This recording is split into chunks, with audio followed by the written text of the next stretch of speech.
Hey everybody, I'm Diana with The High Life, and I want to welcome you to our first ever Kitchen Quickie video tutorial.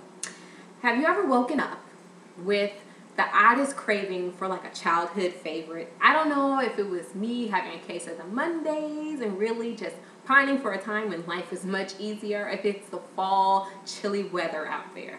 But I just had to have applesauce. I know what you guys are saying. Really? Do-it-yourself applesauce? You could just go to your local grocer, pick up a jar, and that would be it. But if you've been following the blog, you know I never keep it that simple. So I decided to go ahead and make my own. One of my favorite aspects of doing these types of recipes yourself is that you can kind of add your own ingredients, put your own twist. You could put in extra fruits, you could add in seasonings, eliminate seasonings. It's really whatever you want to do. It's your world. So that's why I love to do these types of recipes myself versus going down to the grocery store and just buying them.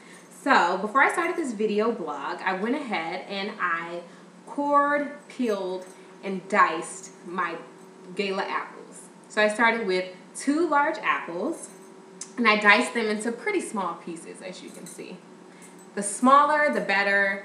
They'll break down faster and it'll kind of cut down on your cooking time. I also have 2/3 cups of water, 1/4 cup of white sugar, a tablespoon of brown sugar, as you can see right about here. I also have a 1/4 teaspoon of nutmeg, a 1/2 teaspoon of cinnamon, and a 1/4 teaspoon of cloves that I've actually given a rough chop to just kind of release the aromatics there. It smells absolutely amazing already, so I'm already excited about this because as it cooks, all of those spices are just going to come together and it's really going to like season your whole cooking space really. So you want to start by going ahead and putting your apples in a large saucepan, which I have here. So put those in the saucepan. And you're also going to add in your spices. So you're going to leave the sugars out for now. So leave the sugars out. Go ahead, put all those spices in there with the apples. And then you're going to add in your 2/3 cup of water. And seriously, just like that, that's all you have to do. So you've got all your ingredients here in your medium-sized saucepan. And I'm just going to go ahead and put this onto the stove. And it'll probably take about 3 to 5 minutes or so to kind of get to a boil depending on what type of stove you're using. Gas, of course, is going to be quicker.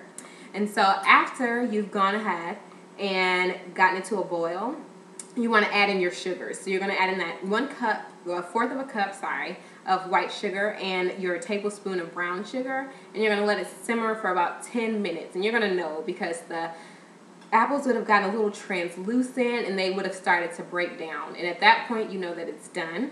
And then you're going to want to probably take a masher. Here I have a meat tenderizer.